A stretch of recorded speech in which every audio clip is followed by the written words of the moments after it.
Check.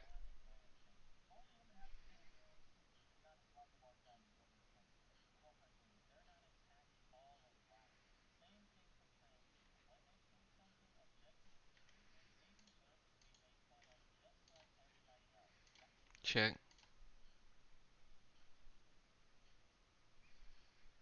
Check, check.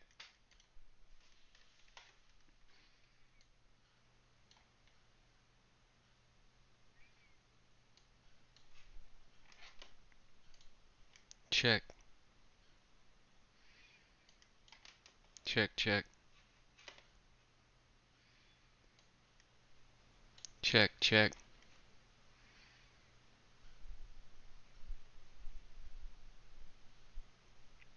Check, check.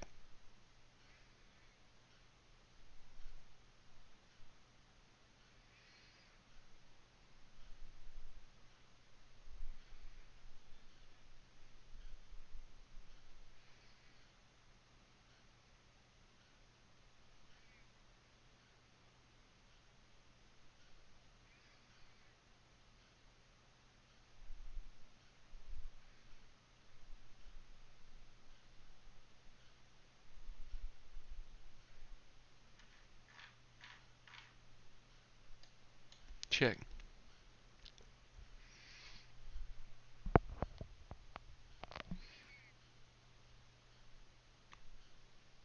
Check.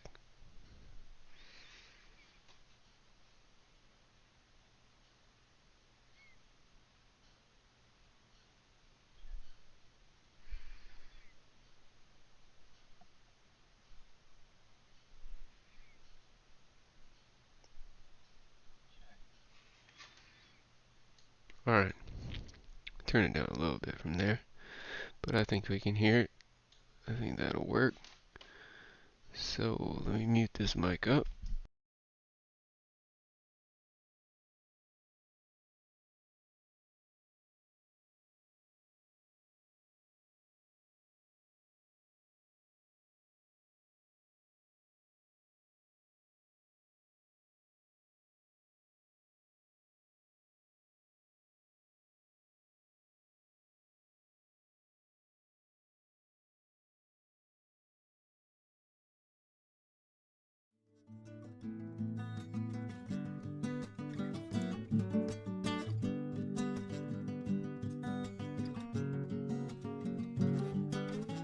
I stand stressed and looking at a mess from the corner by my bedroom door. I never want to see her anymore.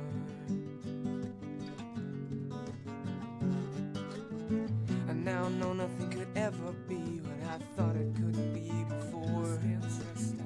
My eyes keep slipping towards the door. You slip away and out from under my soul implode. 'Cause I have run out of you time, and I will no longer lend you any of mine. As a man I'd planned to enjoy your curving line, but the sand in your hourglass has become too fine.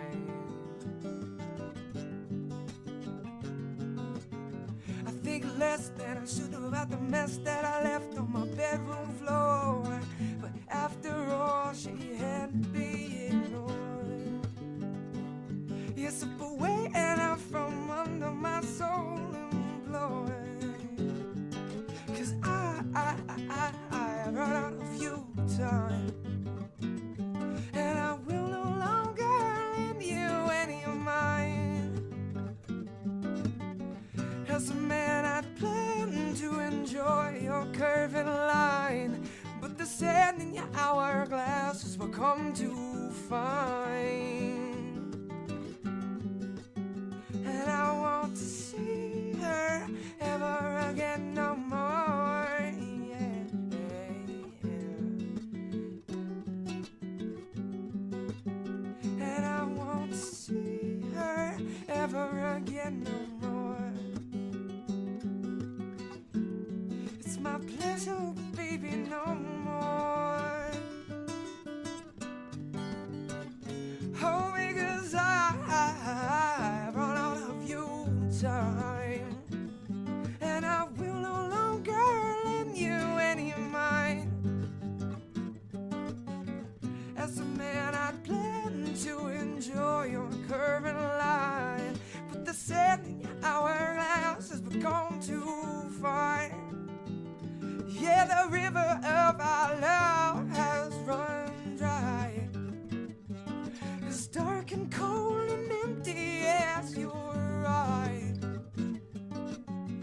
And as I arrive outside your only door, you realize the time ain't on outside no more. It's just about time. Oh, oh, oh, oh, oh, oh.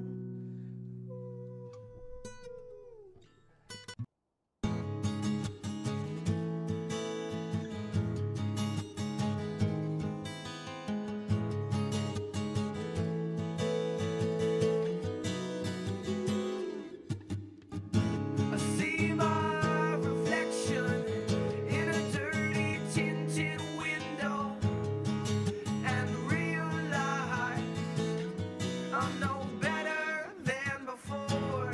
I'm no better, but the score needs settling, and what's more, I don't know what's around that bend.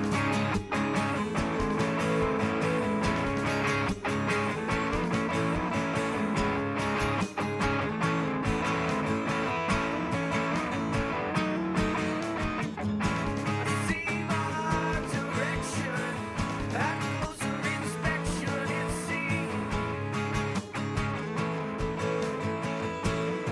I've not followed my dreams. I have blinders on before. I need reminders that there's more than just what's coming around that bend.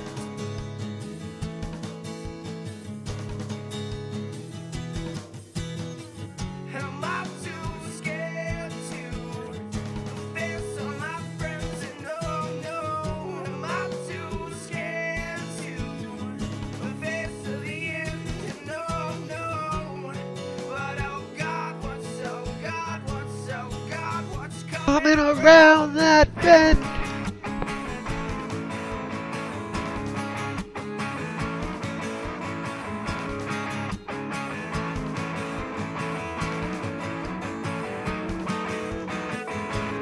see my corrections through the portraits that I hang along my hall.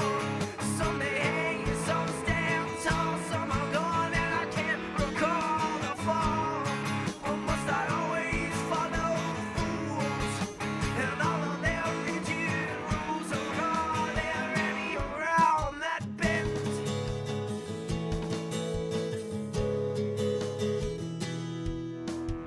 I see 17 years of semi-perfection in a mirror that's hanging on my wall.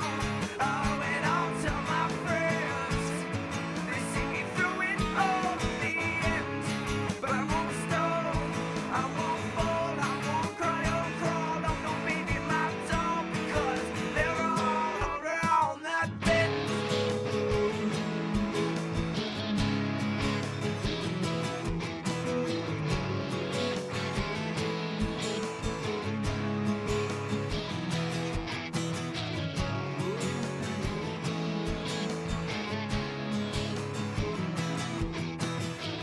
Am I too scared to face all my friends and no?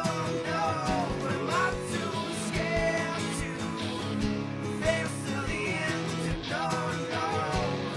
But oh God,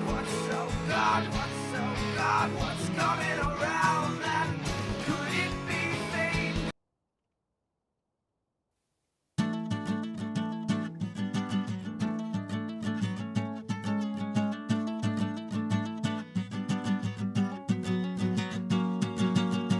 Baby, now I know I loved you like a funny story of a favorite pastime. Remember when you came and sat here at my side? First time I ever really sang my mind. Layla left you for dead, no.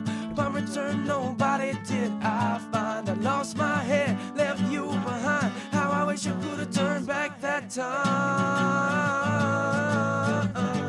Oh.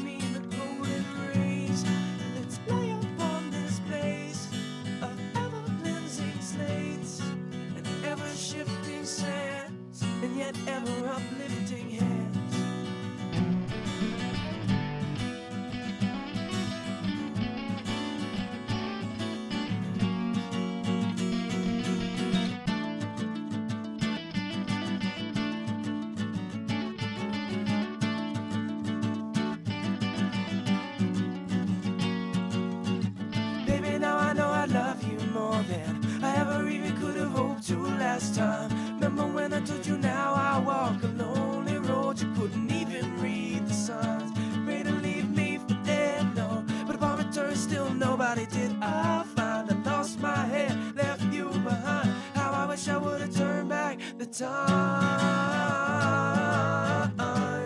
Oh, today I'd say be a good day.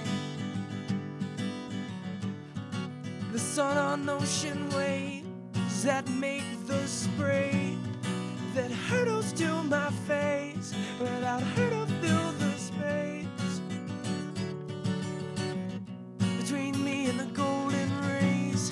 If it's play upon this place of ever cleansing slates and ever shifting sands and yet ever uplifting hands.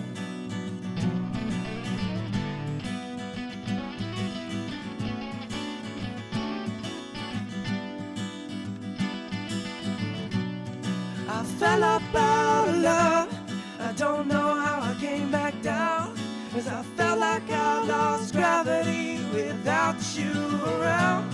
I don't know if I am stuck or how to get around this ever-growing cavity where once my heart was found.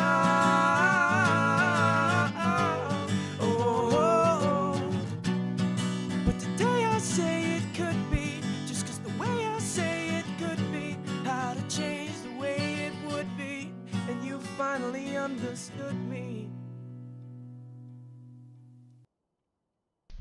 Alright, ladies and gentlemen, boys, girls, and NBs. Here we are, and we are here. Let's go.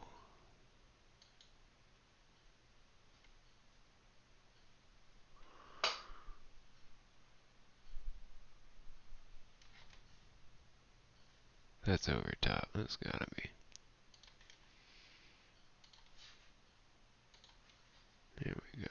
Because this is deinterlaced, blending, normal. Okay, cool. Here we go. Let's do it. Let's go. Let's go. Check. Alright, that'll be loud enough. Alright, we're gonna play some Sekiro, as it were. Just figured out how to get my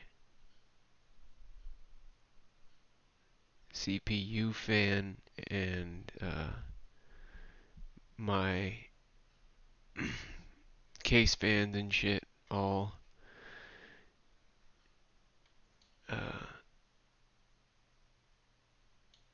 squared up so that it's not fucking going gnarly all over the place with the droning ass noise. I don't know if I'm the only one, but I could not stand. It was like middle C. It was literally this note. And I could hear it. It was fucking annoying. But yeah. Yep. So here we have modded Sekiro, and we're fixing to fight us some Genichiro.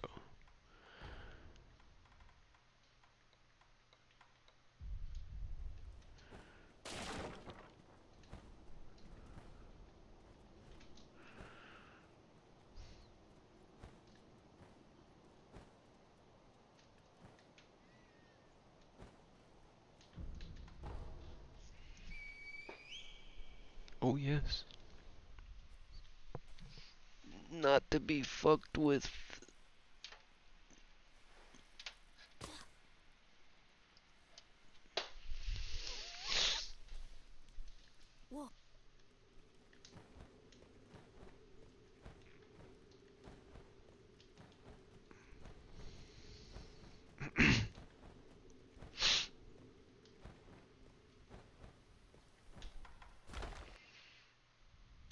You face Genichiro Ashina. You face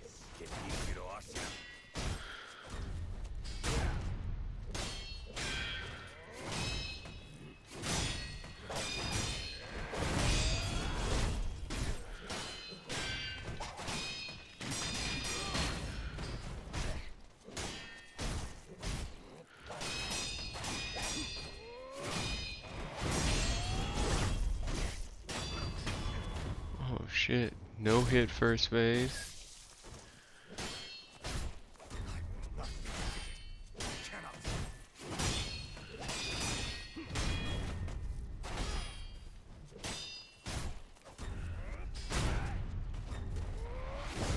Fuck.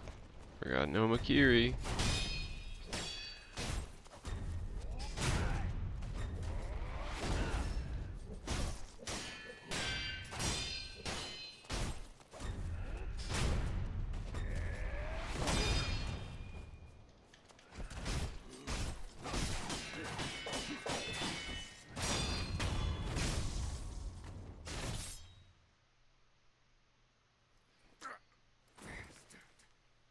Shinobi would know the difference between honor and victory.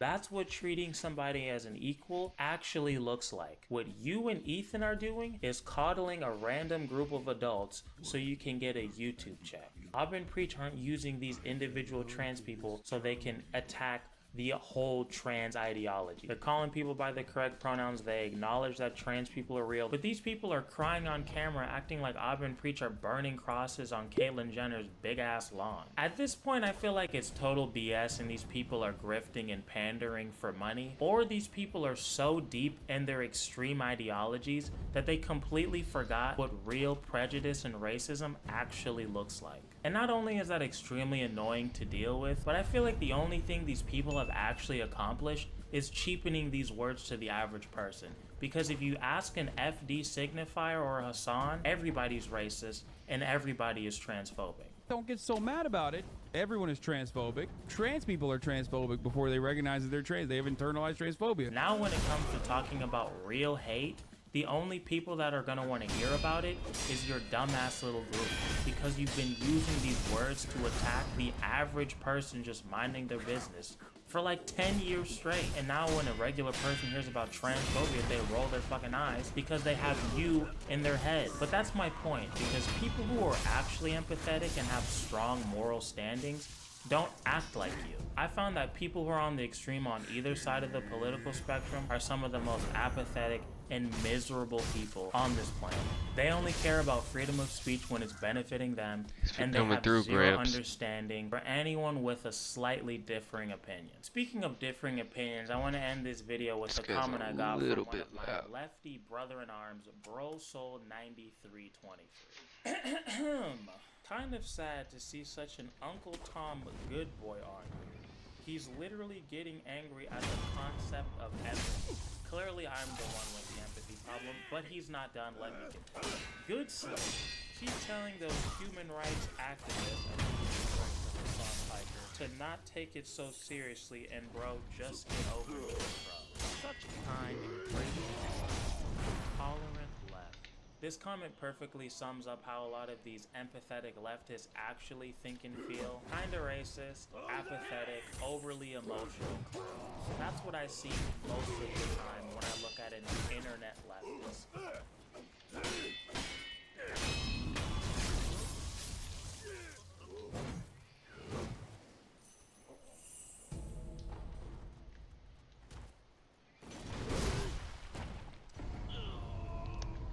I'm not gonna have you as a man try to question my intelligence on this case. We're not about to do that. I said my opinion, so I don't know why you only pointed me out of everyone else in this panel. It's kind of interesting that you did that, but I'm gonna let you do that because I'm not gonna answer that. Just as a super quick thing, and then I'll shut up. We are all here to justify ourselves. That's why we're on a panel. You don't go to a panel to talk about politics. Say, I'm not going to explain myself to you. Then why are you on the panel? Your video titled me literally call me a fascist. You guys are actually delusional. It depends on who the aggressor is. That's going to be the answer every single time. Oh, so it depends. It depends. Yeah, well, That's all I need to know. I don't know if either my mic is cutting out, mic is cutting out, or your ears are not working. So let me say this one more time. If you are running.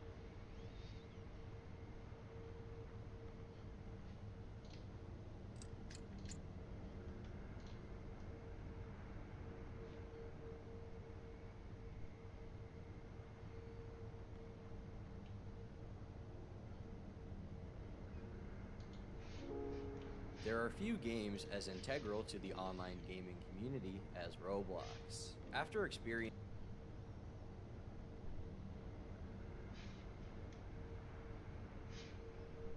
a rapid rise in popularity in the 2010s, the game has cemented itself as a staple of online culture, giving rise to lucrative physical merchandising deals, launching entire YouTube careers. Guys, being a Roblox YouTuber is not so...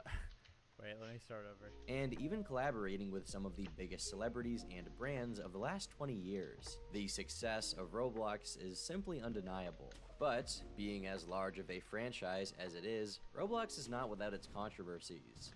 Most of the criticism has been towards the game itself, with many pointing out its predatory business model, the lack of proper moderation for the website, and its exploitation of those who create games on the platform. There may be some valid criticisms within those subjects, but that is not the topic of today's video.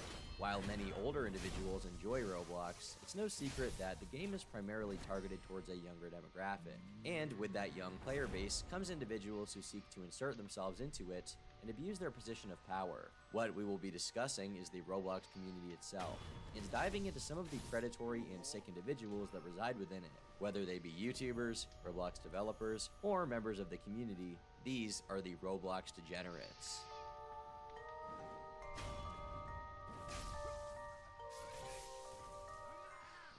German-born Kelvis Armenian, better known by his screen name Kalogish, started his online career in 2018 with the creation of his YouTube channel. Like many who began to create videos on the platform, he struggled to gain much traction at first, seeing only mild success during his first couple of years on the website. However, his luck would soon change, creating a few successful videos that garnered a sizable amount of views. These videos covered a range of topics pertaining to Roblox, from comedic gaming videos to news about additional content added to his favorite games. The most popular of these uploads were trolling videos, in which he pretended to be a much more inexperienced player, messing with those who underestimated him within the game. Yo guys, Naruto is here, dude. Oh my god, I have to ask him to raid Area 51 with me. Although primarily a Roblox YouTuber, Kalogish also found success through the game Friday Night Funkin' as well. The game was an overnight hit almost as soon as it was released, and soon gained a reputation for having an active and dedicated modding community. Kalogish, seeing the success of others who were playing the game, decided to hop onto this trend and would see widespread success, creating highly edited comedic gaming videos. Oh, that's crossing the line. Alright then. Okay. Bro, that looked funny. Okay, now he's mad. Alright. Bro, he still has a gunshot wound. Okay.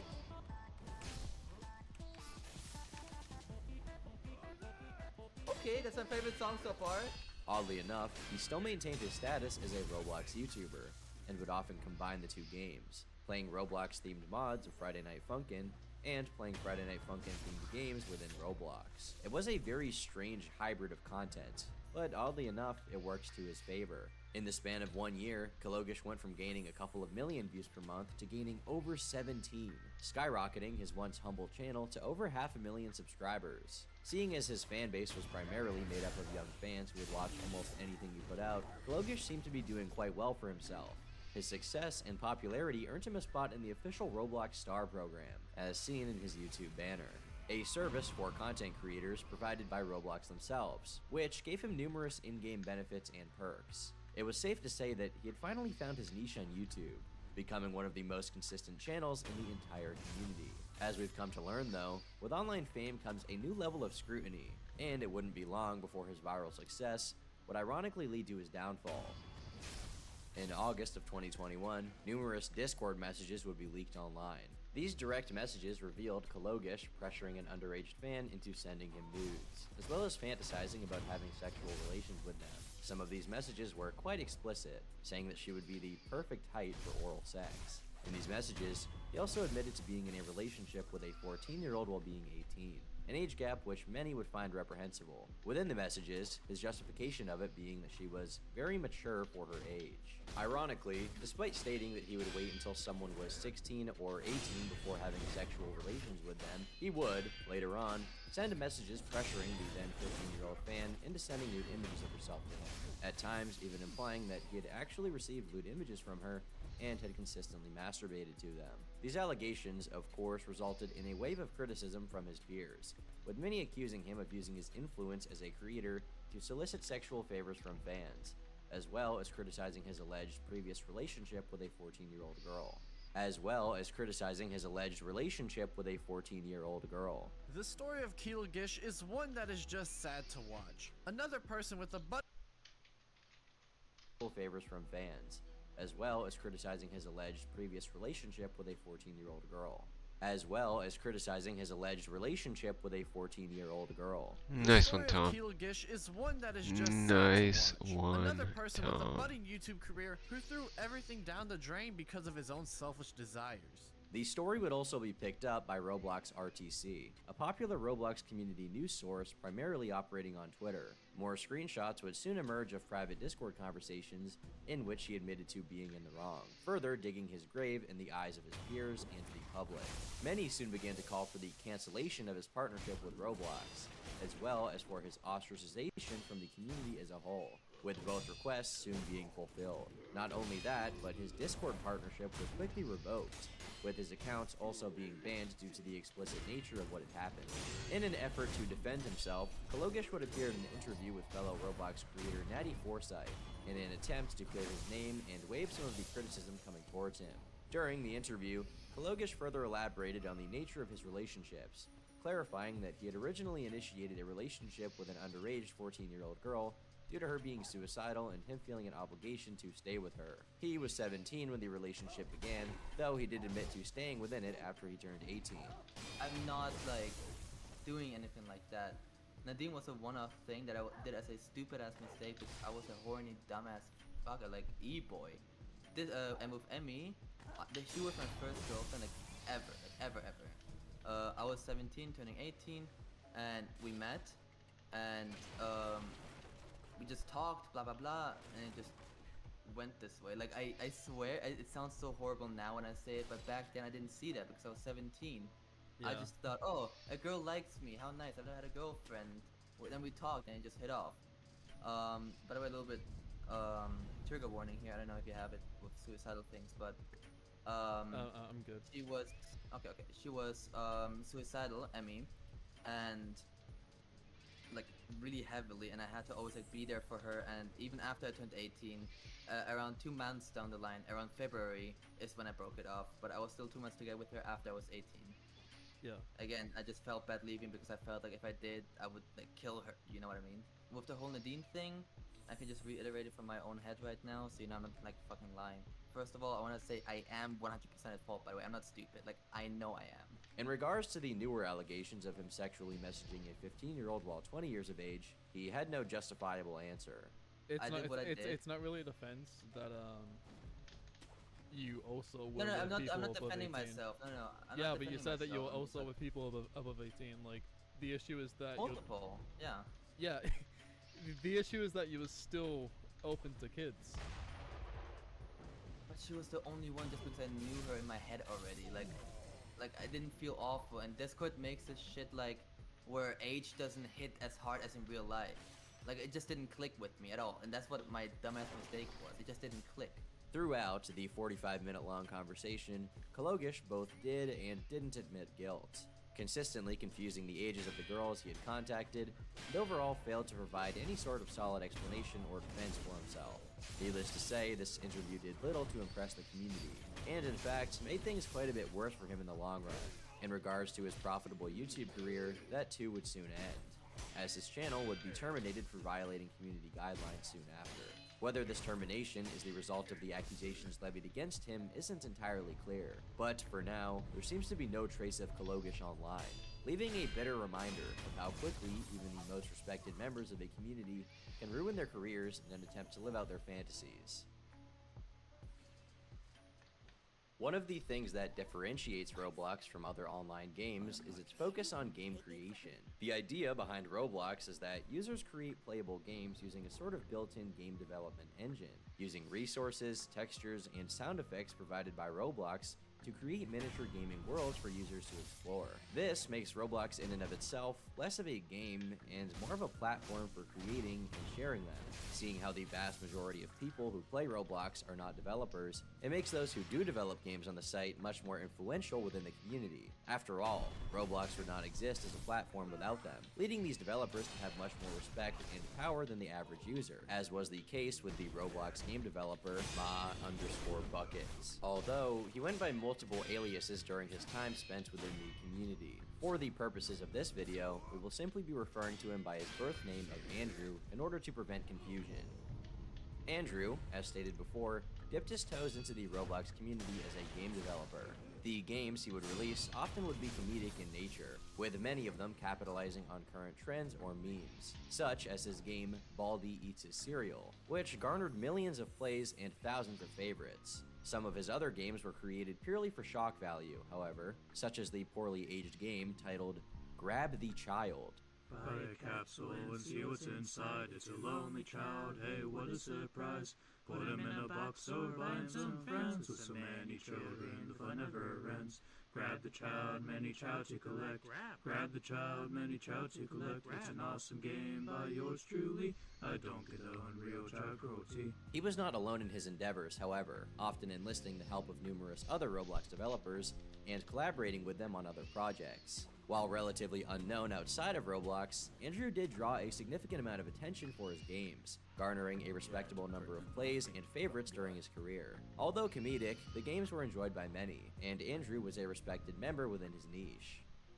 The first real cracks would begin to show in Andrew's online persona in June of 2019, when his main Roblox account was banned from the platform. According to Andrew himself, he had created numerous alternative anonymous accounts on Roblox over time in order to say extremely offensive and inappropriate things, in a deliberate attempt to get the accounts banned, basically as just a game to see how far he could push his luck. The dude liked to do a bit of trolling.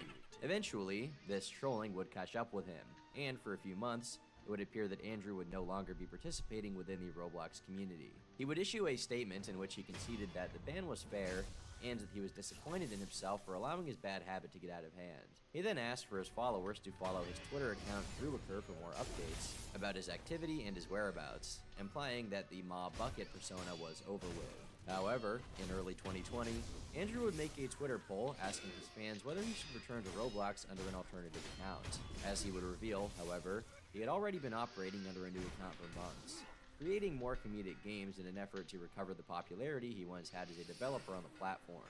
This controversy, while relatively minor compared to some of the actions he was later exposed for, did provide an interesting look into Andrew's psychology. Despite being successful in his own right, he decided to throw it all away and risk being banned from his main platform to satisfy his own personal desires, without any regards for the consequences it would have on his career. Things would remain quiet for a while, as Andrew continued to publish games and participate in the community while managing to dodge being banned. However, behind these scenes, Andrew was participating in behavior that would later shock and disgust the entire community at large, and it all started with a Discord chat.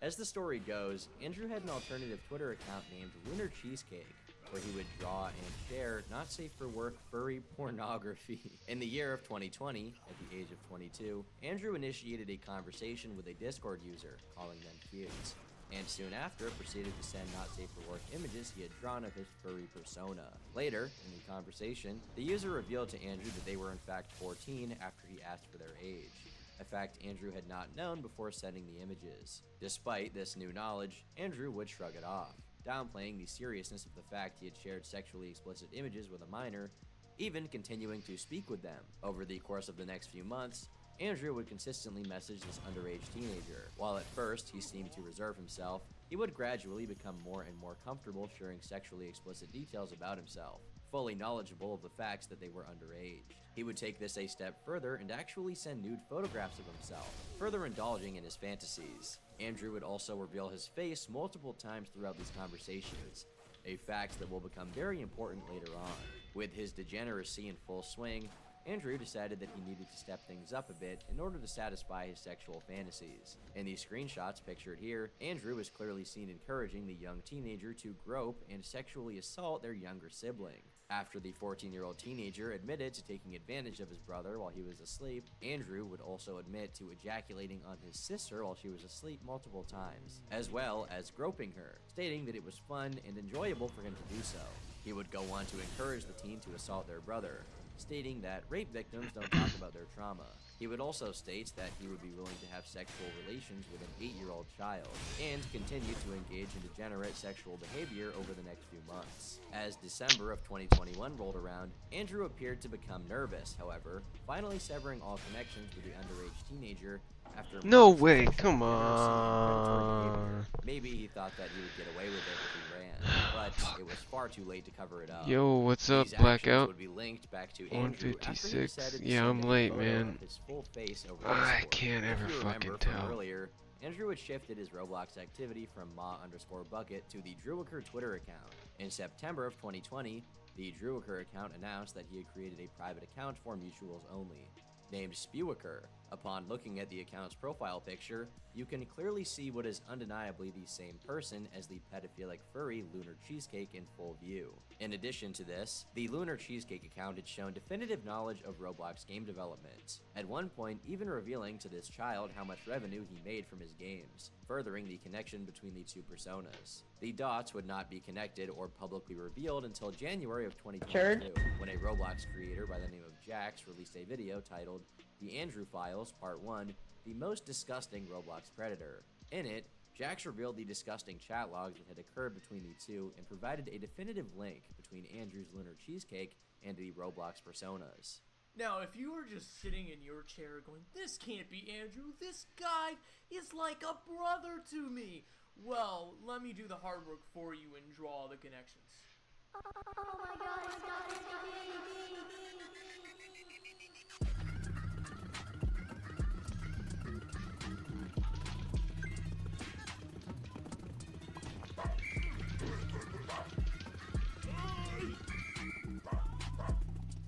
If that isn't enough for you, feel free to comment down below and I'd be happy to arrange a meeting with you where I can share more information. This, of course, caused a domino effect within the Roblox community, with many channels covering the new revelations and showing disgust that Andrew had managed to exist within their community for so long while his behavior went unnoticed. Later on, Jax would release another video confirming that there was in fact an ongoing police investigation into Andrew and that his actions had been reported to the authorities by him. Andrew's sister is safe. She is out of Andrew's harm and is in a safe place as of now. Second of all, there is currently an active investigation going on. The police are most certainly getting involved, although I can't say as many details as I'd like to.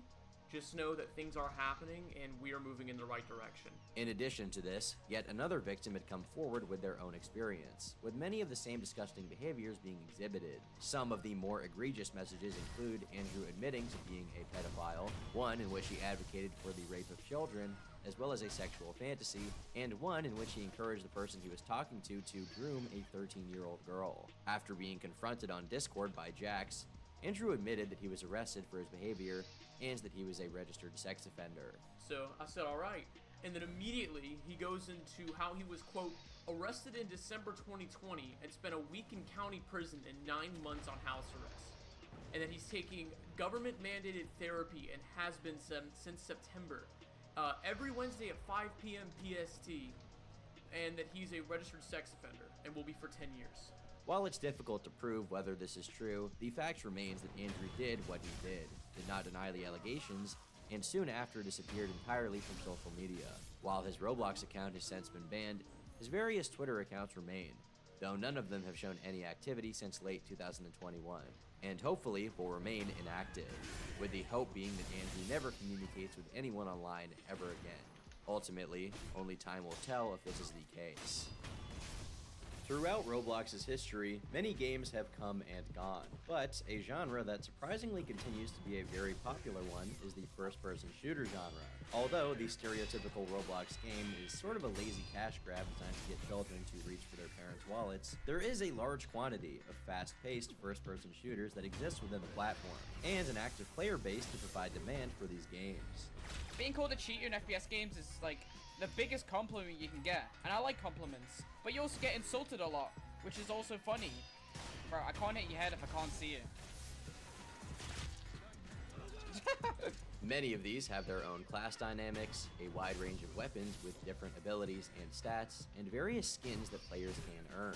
With parents more willing to allow their children to play Roblox instead of M-rated first-person shooters, these games have become a way of introducing many young gamers to the genre of FPS games as a whole, with many of them garnering significant player bases. One such game in this lucrative genre is the shooter Critical Strike. Although far from being the most popular shooter on Roblox as a whole, it has over time managed to rake in over 30 million plays, at one point housing an entire development team in order to keep up with the demand for fresh material for the game. Due to its popularity and widespread appeal, Epic Critical, the creator of Critical Strike, had made quite the reputation for himself. Being the creator of a popular game within Roblox lends someone a great deal of leverage within the community, but with that level of influence comes responsibility. And unfortunately, Epic Critical would succumb to the trappings of online success, like many that came before him. With a large platform that comes from a successful game, it's inevitable that a dedicated community begins to surround it. In recent years, this has taken the form of Discord servers, especially within the gaming space. Despite the fact that many of those playing this game were underage, Epic Critical made the decision to include a not safe for work channel within his Discord server. In 2018, a Discord user by the name of Ryu, who was at the time 15 years of age, came into contact with Epic. Allegedly, she became friends with Epic Critical after sending a picture of her thigh into the not safe for work channel in the Discord and attracting his interest. He would continuously attempt to solicit nudes from her, making sexually charged comments towards her, such as stating that he had the urge to rape her. Later on, a friend of an ex would release her nude photos to the Not Safe for Work channel of Epic Critical's Discord. Although the images were quickly deleted by moderators as they were nude photos of a then 15-year-old girl, Epic himself would admit to saving them in a later private conversation. It was around this time that Epic Critical would make sexually charged comments publicly in the Discord to another underage girl by the screen name of Cinnamon Pug, calling her his lolly slave, and making comments about wanting to see her naked. It is important to note that there is some confusion about Epic Critical's age during this time period due to conflicting screenshots from Epic himself. In May of 2018, he claimed to be 18 years of age, yet would later admit to turning 18 on November 2nd of the same year. So, there is a potential that he was 17 years of age when this behavior first started. However, as some of his critics have pointed out, regardless of legal technicalities and semantics, he still made the decision to have a not safe for work channel on a Discord filled with minors. And to many, this piece of evidence is something that makes him worthy of criticism. Fast forward to early 2019. By this point, Epic Critical is definitively confirmed to be over the age of 18, and has begun to message another underage girl named Rosie. Based on testimonies, Rosie was often flirtatious with Epic Critical publicly, with her often being referred to by names such as Epic's Thoughts. It was around this time Epic made numerous attempts to solicit nude photographs from her, at one point even offering to pay her for nudes, using Robux. There are also various screenshots of them flirting publicly, though whether anything was actually ever sent or received is conjecture, and cannot be definitively proven. That same year, Epic Critical would engage in erotic roleplay over Discord with a girl who was 13 years old at the time. This conversation would become increasingly sexual, culminating in Epic Critical sending a nude photograph of his genitals to her. He quickly deleted the photo, but the damage had already been done. A screenshot of the message was taken, and as a result, it was reported to Discord moderators. This would lead to Epic Critical's account on Discord being banned, though the real consequences for his actions would not actually occur until a year later. On March 5th, 2020, a Twitter user by the name of Wind of Mist made a tweet linking to various screenshots, a pastebin document created by one of the girls involved, and called Epic Critical a pedophile that needed to be ostracized from the Roblox community. Whether that term is accurate is largely up for debate within the online sphere. What wasn't debated is that Epic Critical's time in the Roblox community was over. In response, Epic would private his Twitter account and create a thread admitting to his mistakes, stating that he was taking steps to become a better person. His social media accounts would soon be deactivated, and the development team behind Critical Strike disbanded as a result of the controversy. Soon after these events unfolded, a YouTuber by the name of Kaneko Kitten picked up on the story, and after doing research into the topic, decided to create a video calling Epic Critical out for his predatory behavior. Once again, this just Alright, I gotta pee. I'll be right back, boys. Why are you having this not safe for work Discord chat and a Roblox Discord full of impressionable minors? These cases that I just mentioned are not even the worst ones, and the one that I really need to emphasize on is the one right now, which definitely 100% can help me classify this guy as guilting. The video itself would go on to garner over 1 million views, and would bring much attention to the story. Although he did deactivate all of his social media accounts, Epic Critical would remain on Roblox, changing his bio to an explanation that he will continue to update the game, and will continue to do so until its final completion. Since the allegations have been dropped today, it seems that he has maintained this promise, and doesn't seem to be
keen on involving himself in any online sexual encounters anytime soon. But, once again, only time will tell. As with any community online, Roblox is a place where multi-talented people can gather to show their appreciation for the game. Sometimes this can take the form of games on the platform itself, fan art, and the creation of YouTube videos about the game. Over the past few years, a popular medium that has been used to pay homage to the community has been animation. Today, there are many popular channels that garner hundreds of thousands of views per upload by creating 3D animations based on Roblox. Those of you watching may have even stumbled across a few of these, as some of them have garnered quite a bit of popularity. 8 years ago, however, it was a much different story. The YouTube landscape was much different, and the Roblox community was not nearly the size it is now. To put it simply, there wasn't a whole lot of motivation to create time-consuming animations based on Roblox other than out of passion for the game. In an effort to strengthen their community and provide a platform for the artistic people within it, Roblox held an annual competition known as the Bloxy Awards. These awards were given to those who created unique and interesting films, animations, or videos relating to Roblox. During this time period, one individual, in particular, stood out and arguably popularized his respective format, and his name was Mr. Obvious. He originally rose to popularity during Roblox's first real push into the mainstream by creating 3D fan animations, managing to win both the 2013 and 2014 Bloxy Awards. You were my only friend. I'm just an ordinary boy with nothing to do. Hey, XX Never to Survive, do you mind baking me a cake? I'm hungry. No, Cherry, can't you see I'm really busy trying to make this video? He has the distinction of being one of the first players to be officially recognized for their creative works by the game they loved, and quickly became a popular figure in the community. In fact, he was one of the most popular of his day. Though he was preoccupied with other endeavors, Mr. Obvious was in general fondly remembered for his contributions, and many simply forgot about his existence as the years passed and as the production of animations slowed down. But behind the cheerful and lighthearted nature of his animations was a dark desire that would soon result in a permanent outing from his community. In the year 2017, a YouTuber by the name of Ruben Sim was contacted by multiple individuals who claimed to have information regarding Mr. Obvious. Allegedly, while being 22 years of age, he had sexually harassed an underage girl over social media. Many of these screenshots were censored due to the victim wishing to remain anonymous. Throughout the time he was messaging her, Mr. Obvious continuously pressured the young girl into sexual acts, pressuring her into performing erotic roleplay with him and asking for nude photographs. These messages would eventually culminate in Mr. Obvious sending a video of him stroking his dick through his underwear to her. And while the actual video itself is not publicly released, the audio was, and it is pretty disturbing. He sends me a video of Mr. Obvious rubbing his penis through his underwear. Rather than show the video, I'm going to let you listen to the audio so you can get an idea of how disturbing this actually is. So I want you to know that the bottom part here is really sensitive. The head is most sensitive. My words low. But yeah, just do this and it's super freaking delicious and hot. So immediately after this, X sent me 6 screenshots of Obvious soliciting Y, sexually soliciting Y, and another video of him masturbating, this time with his penis actually exposed. These sexually explicit messages were not limited to one particular victim.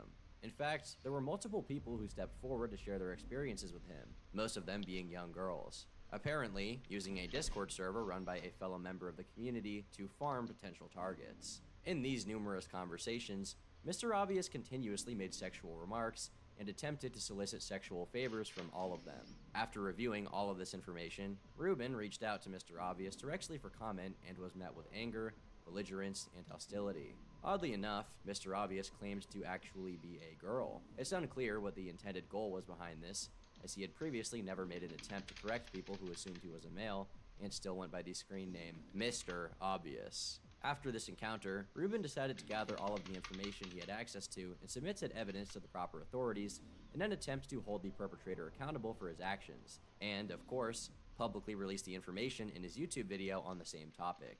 I messaged him on Twitter back in May, giving him a very stern warning that I knew what he did, and it'd be best if he didn't do it again.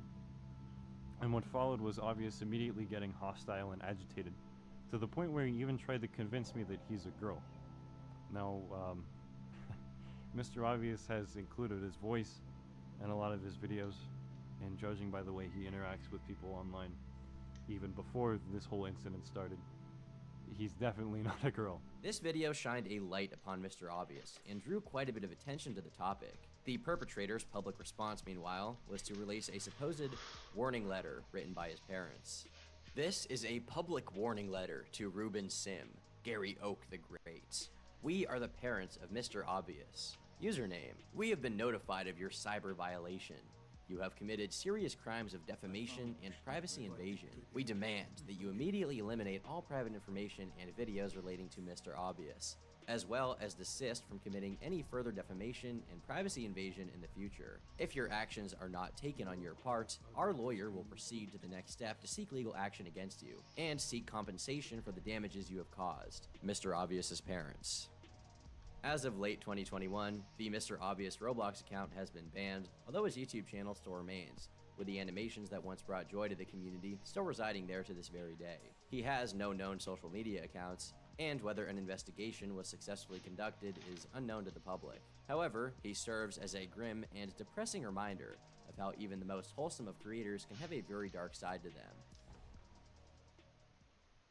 YouTuber Fave began his career in the early days of Roblox, creating an account all the way back in 2007, only 1 year after the game's initial release. With the Roblox community considered smaller than it is today, YouTube channels specifically dedicated to the game were much more rare. But this did little to stop Fave from doing just that. In the August of 2010, Fave uploaded a video to his current YouTube channel titled New YouTube, in which he, well, introduced his YouTube channel. From then on, Fave would post content somewhat consistently, releasing random videos having to do with Roblox to his extremely small fan base. However, he would begin to experience some level of success when he began to upload Roblox-themed skits, memes, and even small machinima-like videos to his channel.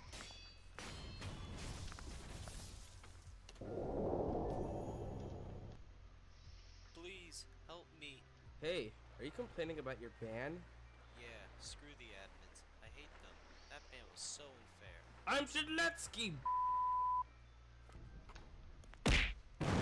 A few years down the road, he would transition into creating more consistent commentary videos talking about Roblox news, drama, and really whatever he wanted to. No, we're gonna talk about an accident that caused an event item to be a free item for everyone. I mean, imagine your sponsor pays you a bunch of money to hold a whole Roblox event, and all of a sudden Roblox is like, nah, we're not gonna give you the item the way that they want it, we're just gonna put it on sale for free, on accident. This more consistent and streamlined content would cause his channel to garner a sizable and loyal fan base, with his page accumulating over 500,000 subscribers within the span of a few years. It was at this point that it seemed like his struggle to gain success and popularity within the community had finally paid off. He was a successful YouTuber whose opinion and content style was respected by his peers and his fan base. His extensive knowledge of the game was matched by very few within the community, leading his channel to become one of the more respected of its kind, and he had a lot of promising prospects. However, behind the scenes, not all was well, and his actions would soon lead to one of the biggest exposures in the entire Roblox community. On July 30th, 2020, a video was posted by a YouTube user going by the name of Ellie, in which she accused Fave of attempting to use his audience to pressure her into a relationship. At the time, she was 17 and Fave 19. So the question may be why anyone cared. Well, the accusation itself is more so about his manipulative personality, with his repeated attempts to pressure her into a romantic relationship with him, despite her making it very clear that she did not desire to. These allegations would not immediately result in any punishment for Fave, as he simply ignored them and continued to upload as if nothing had happened. Hey there guys, Fave here, and you know, Roblox tends to get a really bad reputation from a lot of people for being like greedy, and if you buy something and the item just goes away, then you lose that Robux forever. And with people getting scammed every day on Roblox for years and years and years, it has people wondering, well, how do I get a refund on Roblox? This appeared to work for a while, but it wouldn't be long before the controversy caught up with him. In early 2021, a Twitter account was created for the sole purpose of bringing attention to the Fave allegations, releasing a large Google document detailing the experiences of numerous victims, and providing screenshots and evidence to back up the claims. While the allegations ranged in severity, they all shared a common theme of the behavior of him attempting to leverage his influence for acts of sexual or romantic interest. In one instance, Fave, while being age 19, was in a Discord conversation where he asked for the age of the girl he was talking to. When she replied 16, he remarked on the age gap between them, then later in the conversation proceeded to ask for her Snapchat. During the Snapchat conversation, Fave allegedly made numerous sexual comments, calling the girl a cum slut, and repeatedly stating that he was horny. In another instance, screenshots showed that Fave had acquired the nudes of a girl he believed to be 15 years of age over Snapchat, as well as making numerous sexual comments towards them. A couple years prior, at the age of 17, he had allegedly obtained pictures of a 13-year-old girl. Reading through the allegations, it's not hard to piece together a pattern of behavior. Fave would supposedly contact young girls on Discord, of course, usually ones within the Roblox community, add them on Snapchat, then pressure them for sexual favors. It can be assumed that he hoped the nature of Snapchat's disappearing messages would protect him and decrease the likelihood of him being caught. However, he failed to anticipate that photos were being taken of his messages and that his actions could eventually come back to haunt him. It is important to note that when this second wave of allegations was released and more prominent YouTubers within the Roblox community began to cover the topic, Fave did make a response to the allegations. While the actual response has been deleted, an archived version of the apology is on the exposed document. In it, he emphatically denies the allegations as false and stated that it was easy for Snapchat messages to be faked. He also did admit to being quote-unquote creepy, but maintained that he had never gone after anyone significantly younger than him. Fave's channel is still up on YouTube, though all of the comments have been disabled on his recent videos, and he has not uploaded for over 10 months. Given the extreme backlash against him and his failed attempts to defend himself, it is unlikely he will return to his YouTube channel anytime soon, thus ending the life cycle of one of the oldest Roblox gaming channels. That being said, as with many other creators, it's possible he could return with some evidence that would paint a grayer picture than the current black and white condemnation, but that remains to be seen for now.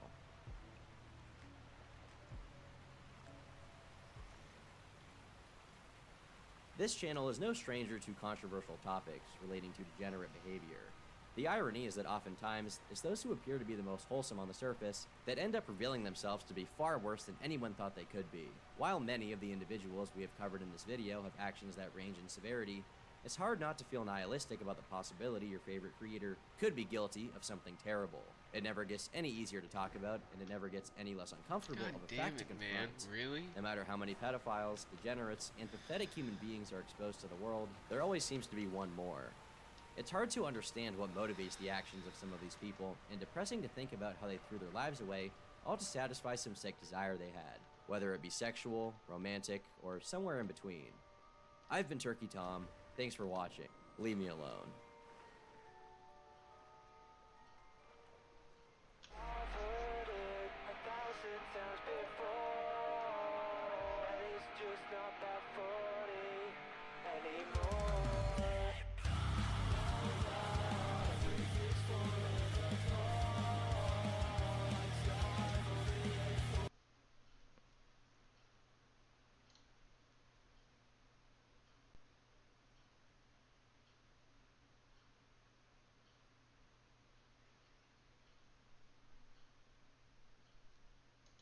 If you can't get a girlfriend, incessant posting of topics which they were at best, but chances are if they go out that frequently, they do not have the time or alignment to argue against it with their likely liberal views and claim of HRT blackmailing, but did not provide any proof other than his testimony. Anon. So they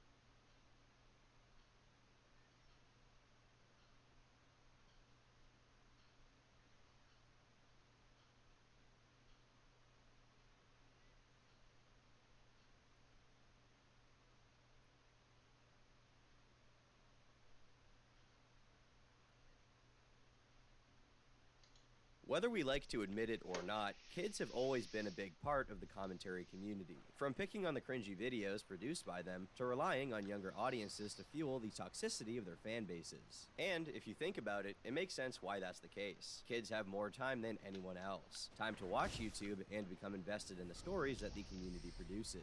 So, what happens when one of those kids then becomes one of the most popular faces in the genre? For a few years, that face belonged to Lieutenant Corbus. As you could venture to guess, I'm in middle school, and if you're in school now, or you were in school before, you know that there's going to be a bad egg or two scattered around the school. A girl whose career began before she was even 12 years of age. At her peak, she had more than 900,000 subscribers, and the respect she commanded was the envy of many others. But today, hardly anyone ever talks about Lieutenant Corbus. After a political controversy a few years ago and her own channel deletion, it seemed everyone just stopped caring. Her audience of nearly 1 million people simply moved on. But I didn't forget. In fact, when it comes to the commentary community, it seems I never do. This is the story of what happened to Lieutenant Corbus. On August 10th, 2015, the Lieutenant Corbus channel was created. Its owner, a then 11-year-old named Sophia, had been watching YouTube for some time, being introduced to the platform by her brother. The first content she was exposed to was Minecraft YouTubers and Let's Players, as is the case for many young children. However, she quickly drifted her focus to slightly more mature videos, that being the commentary community. According to her, she had been active on the image board 4chan since just 9 years of age. If you're familiar with the site at all, you're also aware that its most infamous boards host content that is anything but child-friendly. As a result, it's likely her early use of this website played into a more dark sense of humor.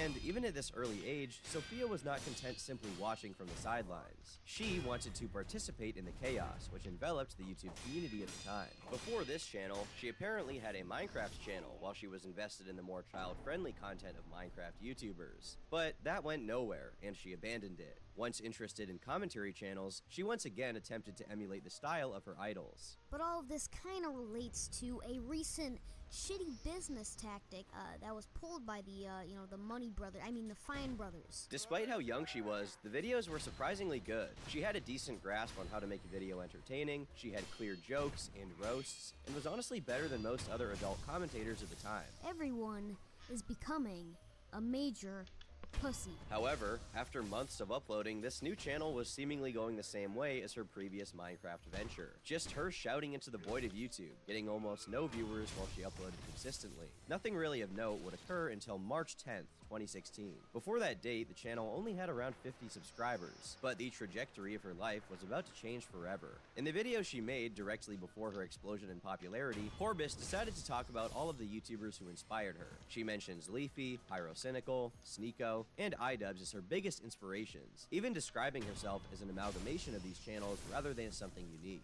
It's just like a big clusterfuck of a bunch of other big YouTubers that I watch on a regular basis. So I have absolutely nothing going for me. In a community whose humor was split between calling others cringe and calling themselves cringe, this seemed really appealing and made Corbus seem really mature for her age. On March 10th, 2016, a Reddit user discovered the channel and posted one of the videos onto the Pyrocynical subreddit. This boosted the channel to around 250 subscribers due to the Reddit post getting a lot of upvotes. Enough for YouTuber Pyrocynical himself to see it. He would later upload a video to his channel titled "The Worst Thing in All of YouTube," where he gave a shout out to her. Now I could sit here for a good 5 minutes and explain how to be original on YouTube and make original content, but what I'm gonna do instead is I'm gonna get an 11-year-old girl to explain it. 2 days after this video was released, Soph had accumulated 60,000 subscribers, and all of her videos were quickly racking up thousands of views. Her channel was actually growing so fast that YouTube temporarily froze her sub count, due to them suspecting that she could have been manipulating her sub count with bots. After the shoutout, other channels like Keemstar also decided to platform her, posting about her rapidly growing sub count while gloating that he had a hand in making her famous. Well, I guess this is the drama alert effect. On March 15th of 2016, just 5 days after the initial shoutout, Corbus reached the 100,000 subscriber milestone.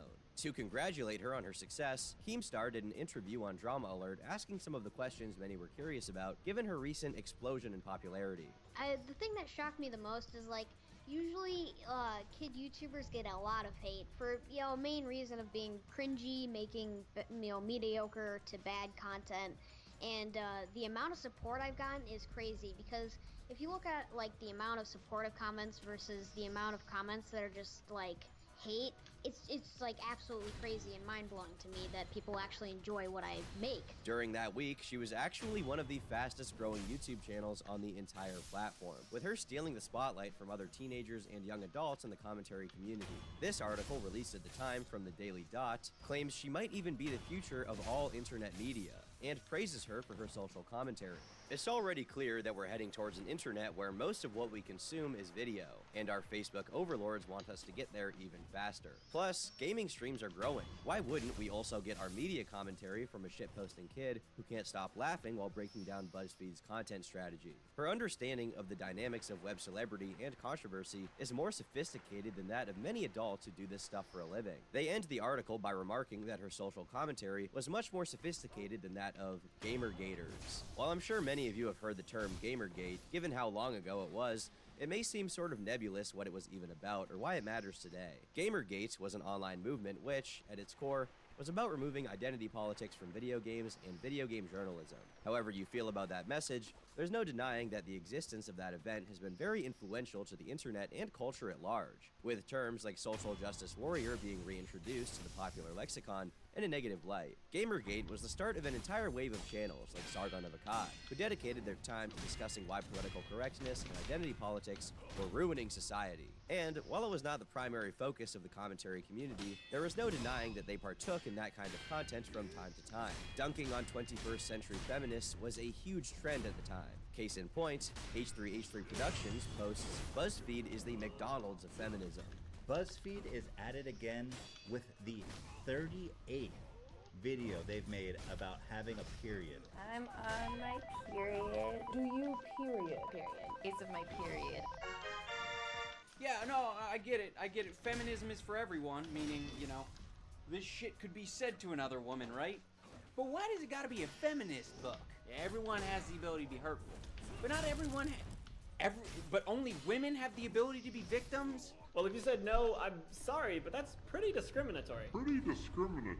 No, it's actually not, you fucking horseman. It's not discriminatory at all. These three people were no doubt some of Corbus's biggest inspirations, and all of them were posting content roasting cringy feminists. As a result, she herself was a part of that wave, ripping on BuzzFeed and other outlets who were pushing out that kind of cringy content. I'm not a feminist myself, but it is these feminazi extremists that kind of ruin the message of, you know, the entire group. The real feminists that are fighting for equality and actually want to spread a good message don't seem to make up the face of feminism at all. And this is a great example of what people liked about her at the time. She swore nonstop, made content as good as the leaders in her genre, talked about the same issues they did with honestly a similar level of sophistication, and was just 11 years old. Because of her age, she would sometimes talk about her school life in the same way she talked about YouTube drama during storytime videos, reminding viewers of the fact that despite her being ahead of the curve in most ways, she was still a middle schooler at the end of the day. Being so popular, of course, would also affect her life outside of YouTube, as those she attended class with would often ask her for autographs. A lot, you know, sometimes people ask me for like autographs and stuff, and they always overreact to tease me, and like whenever they see me and stuff. But my friends are like, pay attention to me a lot more, I suppose, than before, and talk with me more and that kind of stuff, because I don't know, I guess I'm more interesting or whatever, and they talk with me about videos and ask me questions, so.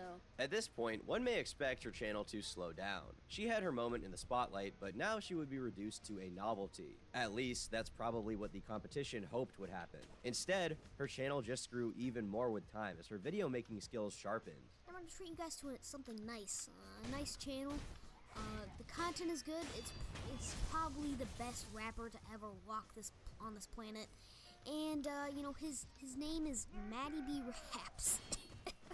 Just a few months later, in July, she was on the cusp of 600,000 subscribers and had attracted a very loyal fan base who watched each and every video she posted. People didn't just sub and forget about her, like what sometimes happens when people get subs in mass off of a shoutout. This now 12-year-old girl was one of the most prominent voices in the commentary community, making videos exposing Counter-Strike scams and posting the usual edgy story videos accompanied with gameplay as visuals. And given how well she was doing, some suspected that she wasn't acting alone. At the time, one of the biggest rumors around her channel was that she was not actually the only one creating the videos, that instead her older brother was the mastermind behind the entire operation. However, there has never been any substantial evidence to this rumor, and she's denied it at every turn. In my personal opinion, I think she may have had help from a few family members along the way, but ultimately her content was her own. It's not like the videos themselves constituted high art to begin with, even for a 12-year-old to be making them. Uh-oh, SpaghettiOs, there's a barnacle attached to this here vessel. I should probably get out the old spatula and fucking, I don't know, scrape this thing off before it reproduces or some shit. Whether this is a testament to her intelligence and ability to succeed in a community of adult peers despite her very young age, or a testament to the lack of intelligence of the adults in this community and the fact that a literal middle schooler was able to steal their thunder, is something I'll leave up to you. The rate at which this channel is growing is amazing, and at this point I really don't have much more to say for these milestones. I mean, I've said pretty much all that there can be said to thank you guys. It wouldn't be long before Corbus herself began to notice issues within the commentary community. It seems that once becoming a part of the lineup of people she had looked up to for so long, she realized her heroes were not all they were cracked up to be. In September of 2016, Corbus uploaded a video to her channel titled The Cyber Circle Jerk, which was a 9-minute long half roast and half critique of the commentary community at large. Imagine a house of mirrors full of kids who desperately want to fit in because they're extremely insecure and also have a lack of social skills. When you're on the outside looking in, you start to notice certain patterns that repeat themselves scarily often. Corbus's criticisms really came down to their sense of humor, or lack thereof, evasion of criticism, and ignorance on certain issues. She claimed that their content was repetitive and lazy, and called out the fact that most of the people in the community were not really original at all, instead ripping their entire brand from some of the more popular figures. It's like these kids have such a need for other people's approval that they'll tap into any type of internet subculture to appear cool to their friends. It's also worth noting that this video was released the same month of the Leafy is Here content cop, which likely contributed to her hatred of the commentary community. They were cool to hate at the time. During this video, Corbus seems to shame her own content as well, calling the videos she made when she was 11 years old terrible. And they were just angry because of how much traction I got for making those god-awful, retarded commentary videos and being 11. If I make you angry because you think I don't deserve what I have because you've been working longer and harder and you've sucked more big YouTubers' dicks and still haven't popped off yet, that's too damn bad. I can't do shit and you can't do shit either. So keep whining to your friends on Discord about how I have a huge ego and never confront me about it. And she didn't just call out smaller content creators. She also swung at some of the most respected names around. She roasted Pyrocynical, she criticized Leafy for his stale jokes and his fans eating up his videos despite them being virtually the same over the years. She claims that commentators are sensitive behind the scenes, holding a grudge against her for some joke she made, but then refusing to confront her. And Corbus also touches on the anti-SJW issue specifically here, criticizing commentary channels for seemingly being pro-free speech, but then masking their true beliefs and irony as a method of avoiding criticism. Most of these YouTubers are over 20 years old. Own up to what you say. It's like, I shouldn't be the one that has to say all this.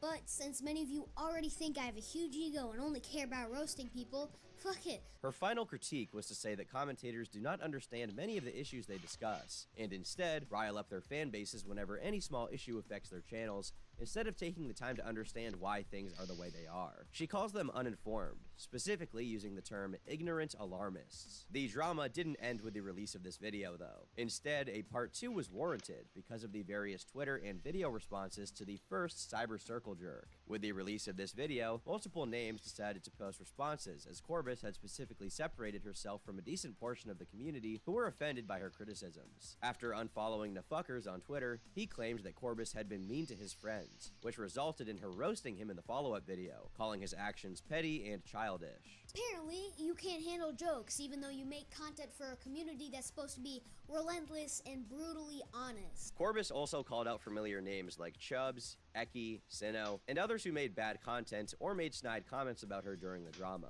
Interestingly, one person who endorsed these videos fully was Keemstar, who at the time was on a tear of going after commentators himself. He would write on Twitter, "Lieutenant Corbus is too damn smart. Her new vid is fire." Corbus ends her own video by saying that she no longer considers herself a part of the commentary community, at least not in the way that made her career in the first place. She now looked down on these somewhat lazy gameplay videos and wanted to put more effort into her content rather than being remembered as just one of the pack.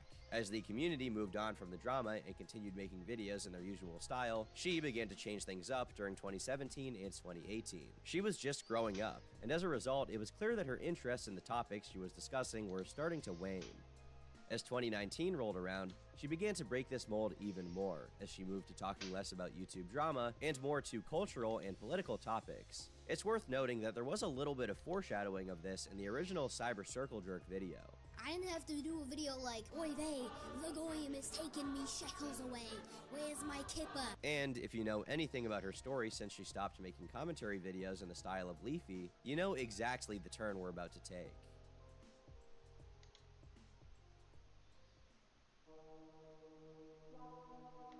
I know that no matter what I say, I'll upset some people here, but just know I'm going to remain as unbiased as possible regarding politics. If you're looking for someone to validate your political opinion, whatever it may be, just click off now because I'm not going to do any of that in this video.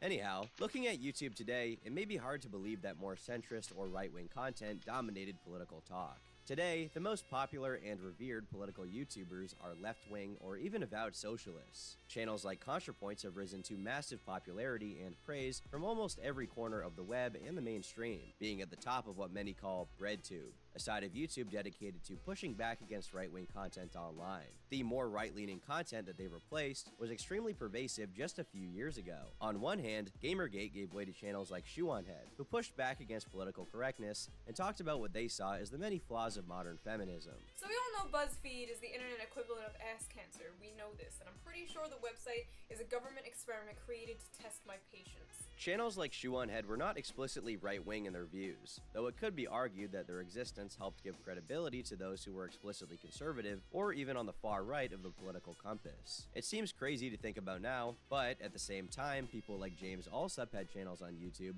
with hundreds of thousands of subscribers. YouTube has since banned all of these channels, of course, with the most curious turn in our story being that Lieutenant Corbis was one of them. As a first step to her change from commentary videos to more social commentary, she changed her name from Lieutenant Corbis to Soph, simply a shortened version of her real name. This name change would be symbolic of her change in content, as the subject matter quickly became much more mature as well. Having all that in mind, let's all strap in and slowly but steadily subvert all the values that made our societies prosperous in the first place. And remember, if you think any of this is immoral and you want no part of it, the people who are voting against your interests will prevail. Prior, Sophie discussed politics, but only in a comedic context. Now, she would make videos which, while filled with jokes, were ultimately dedicated to making a serious point about the world around her. Instead of taking inspiration for her content from commentary channels, she took visual influences of more underground creators like Sam Hyde and combined them with more overtly political subject matter. A few of her video titles include Child Marriage is Legal, Multiracial Supremacy, and Women are Cool and Should Vote.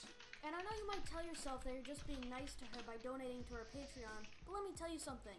It isn't altruism if your dick's hard. If you're splurging cash on League of Legends skins for a girl, you're not being cool and generous.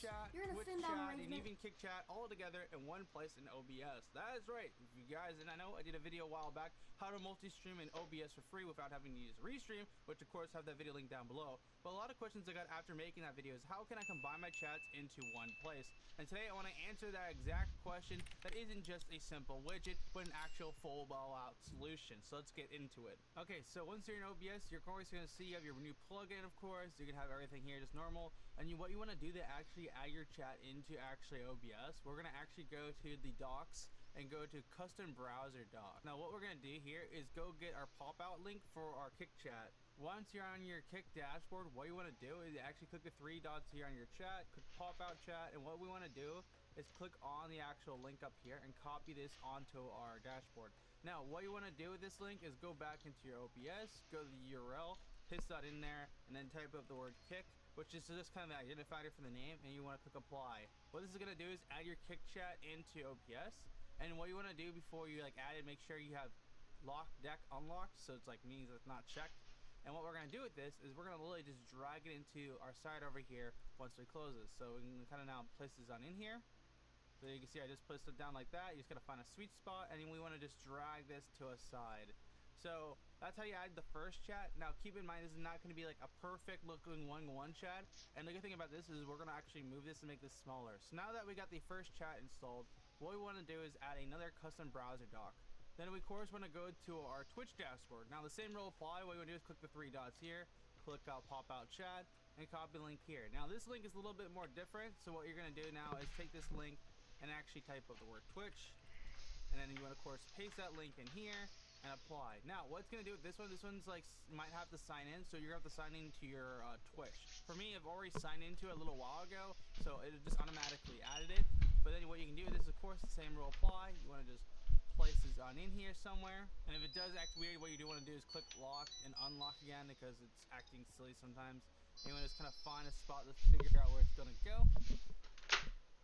So right here, we're going to place that there, and what we're going to do is just move this to our side, and the same rules apply to this. We can kind of just move this on over however we want. For me, I'm not going to have my gameplay that big, so I'll just do that.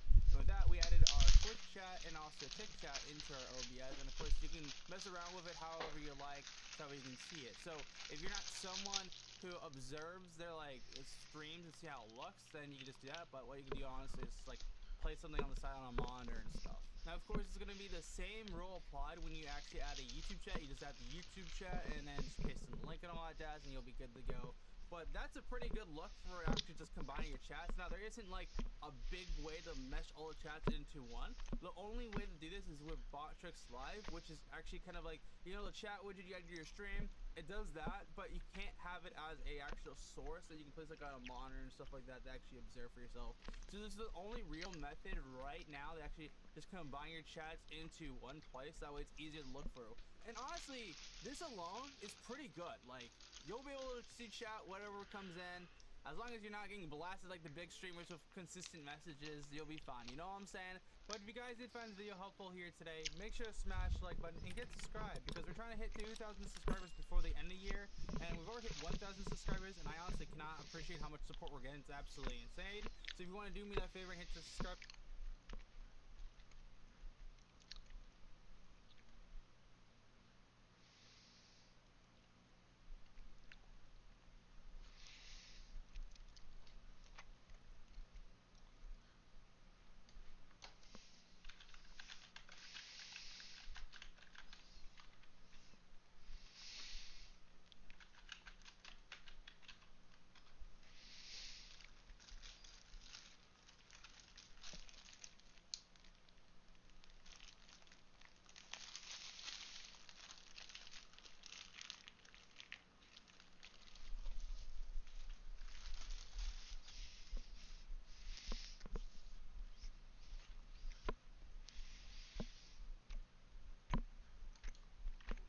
And connect your Twitch account using your favorite browser.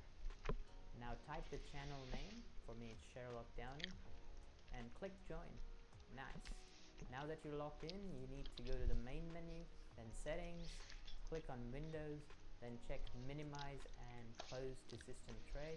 This is so you don't forget to run it every time you stream, and you can have it running in the tray, and also you don't accidentally close it. Then click on notifications, then sound notification settings, and make sure that it is enabled. Now go to events, then add chat message, and have it always enabled. I personally prefer a 5-second cooldown so I don't after installation messages as they come in. This video will aim to solve that problem by notifying you sparingly of what's going on in your Twitch chat.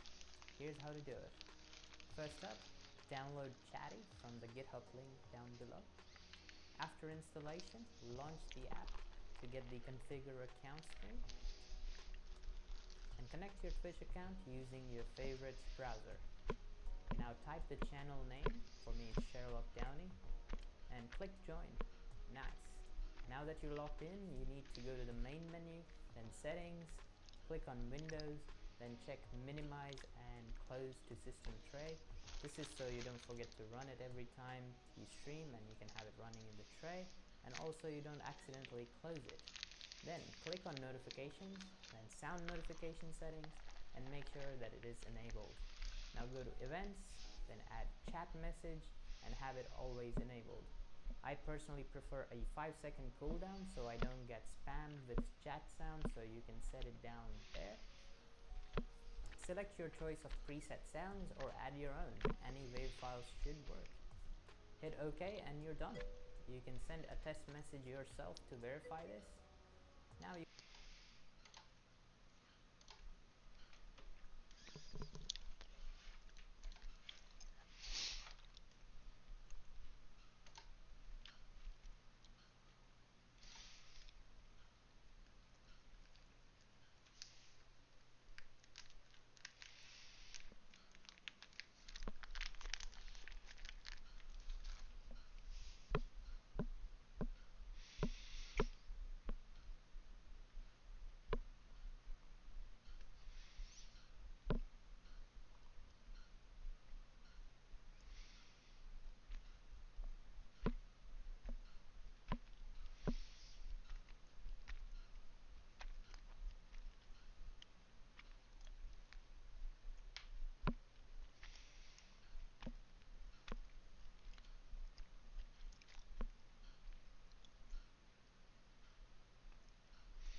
And you haven't noticed it. I mentioned earlier that many theorized her older videos were actually written by her brother. Well, as these more political videos were released, many theorized that she was not acting alone. Enter VapoRub Boy. He's a video editor who previously worked for Anthony Fantano. He was close to Soph in age and held views that would be seen as very extreme. This would include praising Brenton Tarrant, the perpetrator in a mass shooting in Christchurch, New Zealand. Brenton Tarrant live-streamed himself killing 50 in and around various mosques. Sometime back in 2016, VapoRub Boy, or Victor, would befriend Soph online, and the two would begin working on videos together. VapoRub is a 14-year-old Brazilian kid that's being responsible for most of the cryptic words and references that everyone's been pissing their pants about. But of course, with the actual content from Soph's videos leaning more far right, and her collaborator going so far as to praise a mass shooter, it wouldn't be long before their old associates started to publicly disavow them. On March 27th of 2019, user Sampledelic would make a post to the Needle Drop subreddit asking if Anthony was currently working with VapoRub Boy, given how unhinged some of his comments were since then. Anthony promptly responded, explaining that he would be cutting ties. Wow, thank you for pointing all of this out. Admittedly, I haven't paid much attention to whatever Corbis has been doing as of late, since I pretty much lost touch with the YouTube commentary community a while back. In light of all this, I've taken down my podcast featuring her because I don't really want to platform that fuckery or anybody who dabbles in it. As far as Nessie Kurt goes, being VapoRub Boy, he hasn't edited a video for me in months, and in light of his views on Christchurch, I'm glad that's the case. I was mistaken in assuming his gung-ho attitude towards content we collabed on pushing veganism and shitting on crap like that White Boy video, in addition to private exchanges clowning alt-righters. I presumed his views were aligned more closely with mine, and didn't branch into this Islamophobic silliness. Lastly, I'd like to thank you guys for pointing this out. While some of the memes y'all push about the red flannel effect and great review, but can get pretty annoying, this post and some of the engagement around it has shown me that you're serious about keeping fascist and xenophobic attitudes out of the community. They have no place here and don't serve the greater good.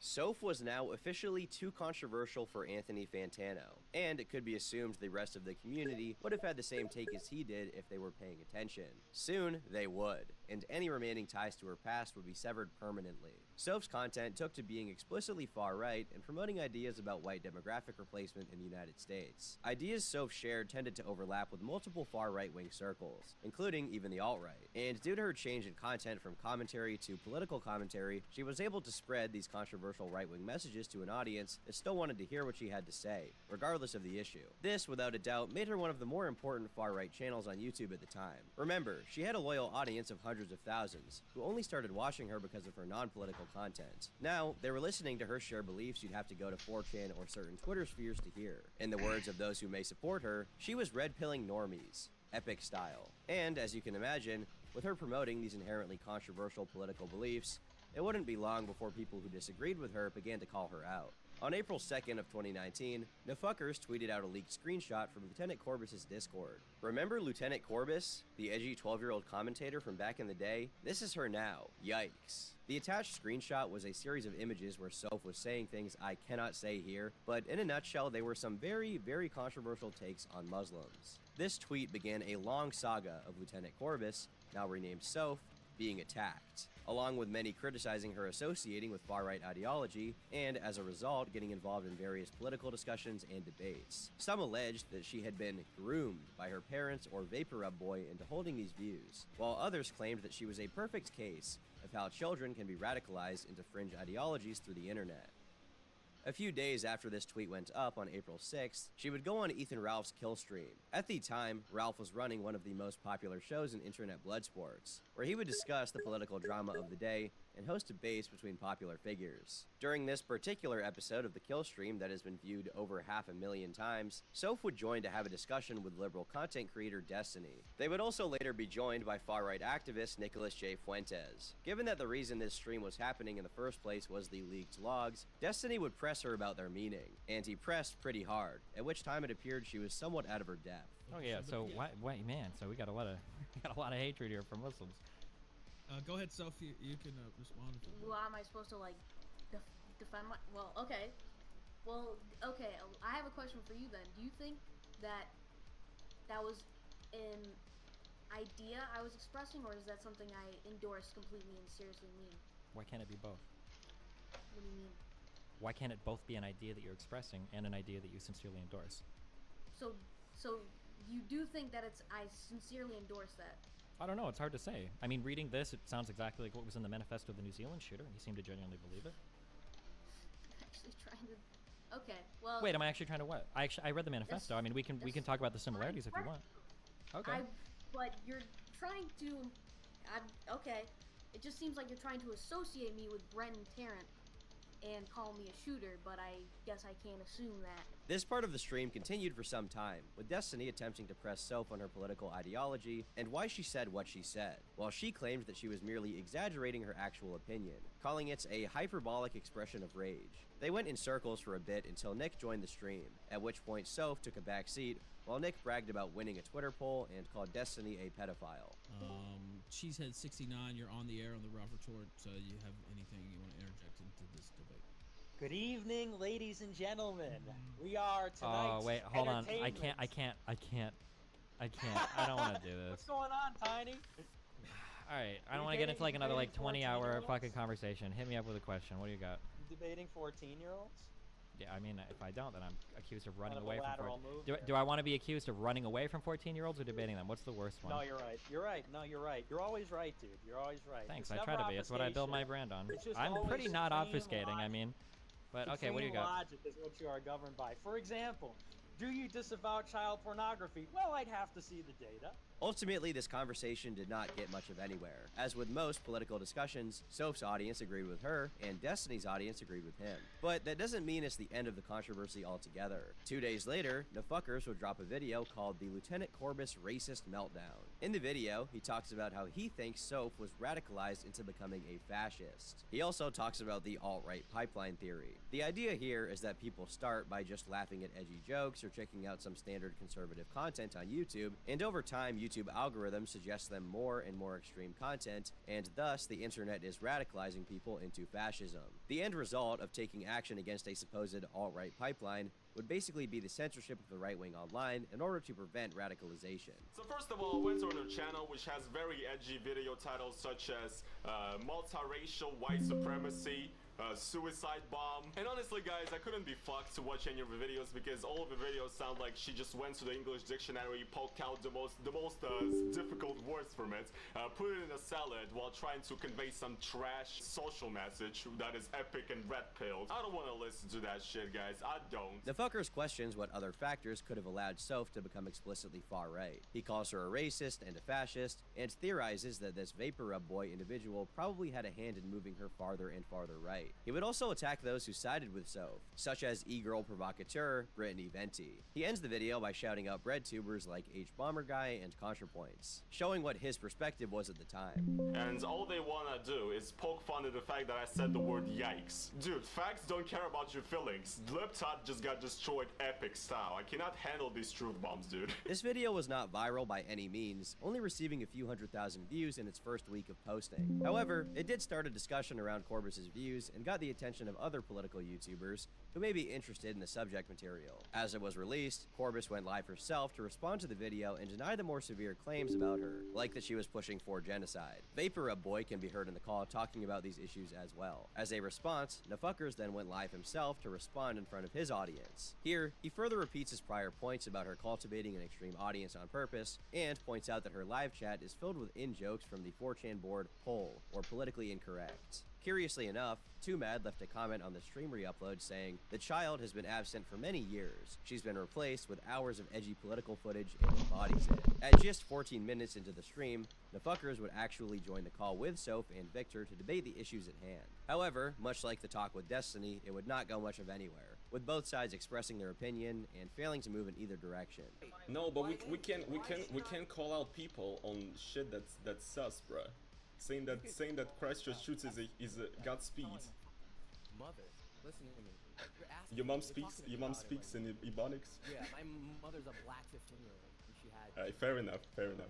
Soph certainly didn't help these perceptions of her when, in May, she decided to have a live stream with Nick Fuentes, where they played Minecraft and talked about politics. In this stream, they would do controversial things within the game, most notably building an LGBT version of the Israeli flag. Soph would then become the center of a media firestorm, and a topic of the ongoing culture war regarding things like political correctness and freedom of speech. And, as with others who were associated with the far right in any shape or form, it wouldn't be long before she got the attention of the mainstream media. Joseph Bernstein is likely a familiar name by now. He spent time over his career targeting those who are associated with the far right, like Sam Hyde, or those who he believes are pushing people to that corner of the internet, like PewDiePie. On May 13th, 2019, he penned the article, "YouTube's newest far-right, foul-mouthed, red-pilling star is a 14-year-old girl." He goes on to describe her views outlined in her videos, making the case that, much like how she was radicalized at a young age, he believes she was attempting to radicalize her audience. Soph's scripts, which she says she writes with a collaborator, are familiar. A mix of hatred towards Muslims, anti-black racism, Byzantine fear-mongering about pedophilia, tissue-thin incel evolutionary psychology, and reflexive misanthropy that could be copied and pasted from 1,000 different 4chan posts. Of course, it's all presented in the terminally ironic style, popularized by boundary-pushing comedy groups like the influential $1 Million